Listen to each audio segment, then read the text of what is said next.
Olá a todos e todas, sejam muito bem-vindos e bem-vindas à nossa 14ª aula do curso dos aspectos filosóficos do Yoga, começando com um breve resumo da aula 13. Na aula 13 nós vimos o capítulo 13 do Bhagavad Gita, o desfrutador, a natureza e a consciência, onde Krishna explicou para Arjuna as diferenças, entre a natureza, Prakriti, o desfrutador, Purusha, e a consciência, e falou também sobre o campo de atividades, que é o corpo, e o conhecedor do campo, que é a jiva, a alma. Então, de uma maneira geral, essa foi a aula 13. Vamos às perguntas. As perguntas da Amanda. Muito obrigado, Amanda, pelas perguntas. Duna, sobre a aula 12, bem complexa, eu achei. Não absorvemos a essência. Acho que precisaria da tradução da tradução. Bom, a aula 12, o capítulo 12 do Bhagavad Gita fala sobre o serviço devocional, né? É um dos principais temas do Bhagavad Gita, um dos temas mais importantes, e é um tema que está discriminado nesse capítulo 12, mas que Krishna está falando ao longo de todo o Bhagavad Gita sobre o serviço devocional, né? Como a gente viu e comentou. Eu acho que a gente pode fazer igual a gente fez no último encontro, né, que foi só o Fernando e a Pri, mas acho que foi muito positivo, que a gente pegou um verso do capítulo 12, se eu não me engano, ou foi do capítulo 13, e estudou esse verso de uma forma mais profunda, da forma como tradicionalmente se estuda o Bhagavad Gita, né? Lendo a tradução, palavra por palavra, depois lendo o comentário do tradutor, né, Srila Prabhupada. Então, acho que essa é uma forma da gente absorver melhor. Então, eu sugiro que no nosso próximo encontro a gente faça esse estudo. Então, acho que dessa forma vai ser legal para a gente poder absorver melhor a essência, tá bom? Sobre a aula 13, foi bem interessante a reflexão. Concordo muito com o que a Pri colocou sobre o desafio que é estar bem com tudo e com todos. Não se deixar abalar pelas frustrações da vida e não se levar pela ansiedade. Sim, exatamente. Isso é o que Krishna aconselha, né? Que a gente seja equânime, né? É algo que eu preciso desenvolver bastante. Conversamos aqui, Fernando e eu, e chegamos à conclusão que ele já tem genuinamente muito do que a aula 13 se refere, embora não tenha a devoção a Krishna propriamente dita, mas fiquei me perguntando, será que a postura, a forma que se leva a vida e se enfrenta às situações, já não seria uma forma de devoção indiretamente? Sim, eu concordo. Não necessariamente a gente precisa, né, dar esses nomes, né, como devoção a Krishna, né? Às vezes a gente tem essa devoção, não nomeadamente a Krishna, mas a gente tem esse comportamento, né? E é isso que importa, porque igual os Hare Krishna falam bastante, que Deus ele é infinito, né? E ele tem infinitas formas de se manifestar e ele se manifesta de diferentes formas de acordo com a cultura, de acordo com o tempo, né? Com a geografia e para cada pessoa individualmente. E cada pessoa tem a sua própria forma de manifestar essa devoção também. Então, não necessariamente a gente precisa ter essa devoção a Krishna, né? Igual o Krishna falou, quando, quando a pessoa tá adorando algum semideus, ou mesmo quando ela está adorando os astros, né? Adorando o sol, adorando a lua, adorando as florestas, Krishna aceita essa devoção, essa adoração como uma adoração a ele, né? Então, a gente não precisa necessariamente direcionar, né, essa devoção direta. Então, é uma forma indireta de devoção, e às vezes nem é tão indireta assim, às vezes é direta mesmo. E eu vejo muito isso mesmo, essa questão da equanimidade, né? Tem pessoas que já têm naturalmente uma equanimidade, né? Isso é uma característica muito positiva. Pessoas que não se abalam facilmente com os altos e baixos da vida, né? Que conseguem manter uma disciplina, um eixo firme, mesmo com as flutuações da vida, né? Isso é uma coisa muito positiva E é muito legal aí, muito, muito bom que o Fernando aí já tenha isso, né? Espero que nós todos possamos desenvolver essa equanimidade, certo? Então, quanto às perguntas, é isso. Bom, eu queria comentar, né, que vocês estão vendo esses prédios aqui. Na aula passada eu estava lá no meio da Chapada Diamantina, agora eu estou aqui em São Paulo, né? Cheio de prédio aqui atrás e isso tem a ver, né, com as flutuações da vida. Tem até uma história que os Hare Krishna contam que eu acho interessante, que eles falam que a alma mesmo, ela não se move, né? Que muda o cenário, muda tudo, mas a alma, ela é imóvel. Então, eles falam que é como aqueles filmes antigos, não sei se vocês vão captar essa referência, né? Mas que tinha aqueles filmes que eles gravavam assim um carro em movimento, né? E aí o carro ficava parado e o que movimentava era o cenário, né? Ficava como uma tela atrás assim do carro, o cara ficava lá fingindo que estava dirigindo e o cenário que ficava passando, mas na verdade o cara estava lá parado e o cenário ficava passando. Então, eles falam que a alma é assim, né? Que fica mudando o cenário, mas a alma tá lá imóvel, certo? Então, beleza. É isso, as perguntas, comentários. Vamos aos nossos mantras. Jaya Radha Madhava Jaya Kunja Bihari Jaya Radha Madhava Jaya Kunja Bihari Jaya Gopi Janavalabha Girivaradari Jaya Gopi Janavalabha Girivaradari Yashodanandana Brajajanaranjana Yashodanandana Brajajanaranjana Yamunatira Vanachari Yamunatira Vanachari Hare Krishna, Krishna Krishna, Hare Hare, Hare Rama, Rama Rama, Hare Hare, Hare Krishna, Krishna Krishna, Hare Hare, Hare Rama, Rama Rama, Hare Hare. Om Gyana Timirandasya Janandjana Shalakaya Tsaksuru Militam Yena Tasmai Shri Gurave Namaha. Eu nasci na mais completa escuridão, mas meu mestre espiritual abriu meus olhos com a tocha do conhecimento. A ele ofereço minhas mais humildes e sinceras reverências. Jai Gurudeva. Om Namo Bhagavate Vasudevaya.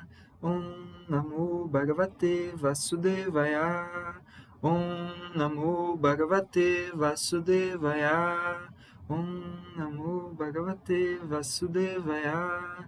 Om Namo Bhagavate Vasudevaya. Om Namo Bhagavate Vasudevaya. Jai. Então, vamos lá, capítulo 14 do Bhagavad Gita, Gunatraya Vibhaga Yoga, Yoga da distinção dos três modos da natureza material, ou pela tradução de Srila Prabhupada, os três modos da natureza material. Então, vamos lá. O bem-aventurado Senhor disse: novamente declararei a você esta sabedoria suprema, o melhor de todos os conhecimentos, conhecendo a qual todos os sábios têm alcançado a perfeição suprema. Fixando-se neste conhecimento, a pessoa pode alcançar a natureza transcendental, que é como minha própria natureza. Estabelecida desta maneira, a pessoa não nasce no momento da criação, nem se perturba no momento da dissolução. Porque, como se diz, né, que esse universo material ele é sempre destruído e criado novamente, né? E assim, nós no samsara, né, que se fala, o samsara é o ciclo de nascimentos e mortes, né, que a gente fica nascendo, morrendo, nascendo de novo, morrendo de novo e fica nesse ciclo aqui no mundo material, né? Então, o que ele está falando aqui, né, quando a gente alcança o conhecimento fixa nesse conhecimento e alcança a natureza transcendental, que é a própria natureza de Krishna, a gente se estabelece nessa natureza e não se perturba e sai do samsara, né? Sai desse ciclo de nascimento e morte, ou seja, atinge moksha, a liberação, né? A substância material total, chamada Brahman, é a fonte do nascimento. E é este Brahman que eu fecundo, possibilitando os nascimentos de todos os seres vivos, ó filho de Bharata. Ó filho de Kunti, deve-se compreender que todas as espécies de vida aparecem devido a seu nascimento nesta natureza material, e que eu sou o pai que dá a semente. A natureza material consiste dos 3 modos: bondade, paixão e ignorância. Quando a entidade viva entra em contato com a natureza, ela fica condicionada por estes modos. Então, a gente já comentou um pouco disso, né, nos capítulos passados, que quando a alma entra na matéria, ela é condicionada pelos modos da natureza material, né? Então, é isso que ele está falando aqui. Ó impecável, o modo da bondade, sendo mais puro que os outros, ilumina e livra a pessoa de todas as reações pecaminosas. Aqueles que se situam neste modo desenvolvem conhecimento, mas ficam condicionados pelo conceito de felicidade. Então, ele está falando aqui, né, que o melhor desses 3 modos é o modo da bondade, né, o modo onde a gente consegue desenvolver conhecimento da melhor forma, mas ele condiciona, né? Da mesma forma que os outros modos, ele também condiciona a gente e aprisiona, de certa forma, justamente pelo conceito da felicidade, né? Da gente se sentir, às vezes, tão bem nesse plano material e ficar iludido, né? Pela própria felicidade. Ó filho de Kunti, o modo da paixão nasce dos desejos e anseios ilimitados, e por causa disso a pessoa se prende às atividades fruitivas materiais. Então, o modo da paixão ele é caracterizado pelos desejos, né? Pelos desejos ilimitados. E ele prende a pessoa pelas atividades fruitivas, ou seja, pelas atividades que visam a satisfação dos nossos desejos. Ó filho de Bharata, o modo da ignorância causa a ilusão de todas as entidades vivas. O resultado deste modo é a loucura, a indolência e o sono, que prendem a alma condicionada. Então, o modo da ignorância ele é caracterizado muito pela preguiça, né? Quem está no modo da ignorância fica muito preguiçoso, fica muito indolente, né? Igual ele está falando aqui. A loucura, né? Não enxerga as coisas como elas são, né? Então, e também prende muito a alma nesse plano, né? O modo da bondade condiciona uma pessoa à felicidade. A paixão condiciona a pessoa aos frutos da ação e a ignorância à loucura. Ó filho de Bharata, às vezes o modo da paixão se torna proeminente, subjulgando o modo da bondade. E às vezes o modo da bondade subjuga a paixão. E há outras vezes que o modo da ignorância subjuga a bondade e a paixão.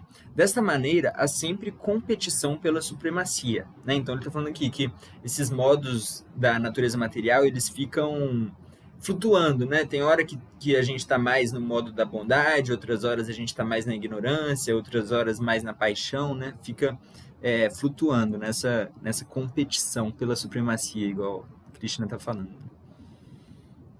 As manifestações do modo da bondade podem ser experimentadas quando todos os portões do corpo são iluminados pelo conhecimento, né? Então, aqui no significado ele até está falando, né, os 9 portões do corpo, que são 2 olhos, 2 ouvidos, 2 narinas, a boca, o genital e o ânus, né, que são relacionados aos nossos sentidos, né. Então, quando os portões do corpo, né, ou seja, os nossos sentidos são iluminados pelo conhecimento, a gente experimenta a felicidade característica do modo da paixão, né? Então, do modo da bondade, desculpa. A felicidade característica do modo da bondade. Então,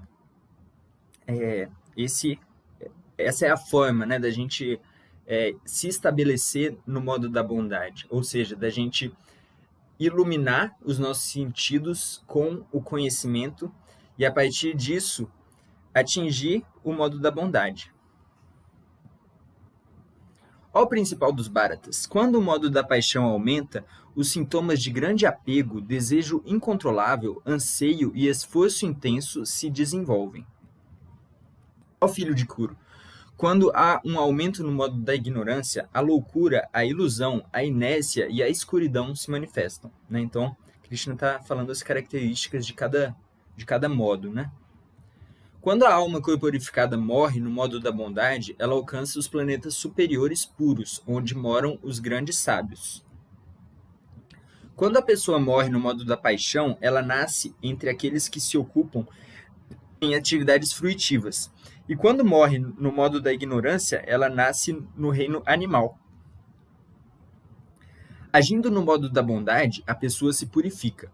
Trabalhos feitos no modo da paixão resultam em sofrimento, e ações executadas no modo da ignorância resultam em tolices. Do modo da bondade se desenvolve o conhecimento verdadeiro. Do modo da paixão, a angústia se desenvolve. E do modo da ignorância, a insensatez, a loucura e a ilusão se desenvolvem. Aqueles que estão situados no modo da bondade ascendem gradualmente aos planetas superiores. Aqueles que estão no modo da paixão vivem nos planetas terrestres. E aqueles que estão no modo da ignorância caem nos mundos infernais. Quando você vir que não existe nada além destes modos da natureza em todas as atividades e que o Senhor Supremo é transcendental a todos estes modos, então você poderá conhecer minha natureza espiritual.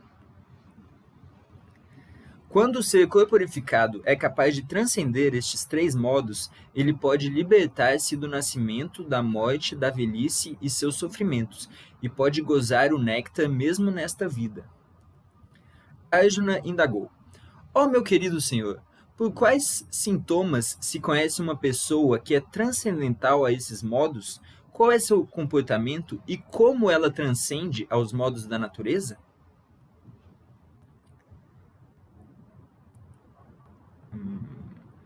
Aquele que se ocupa completamente em serviço devocional, que não cai em nenhuma circunstância, transcende imediatamente os modos da natureza material e deste modo chega ao nível de Brahman.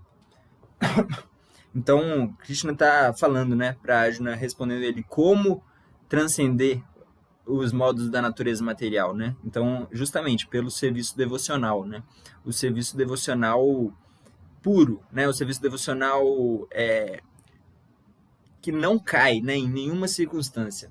Desse modo, ele transcende, né, os modos da natureza material.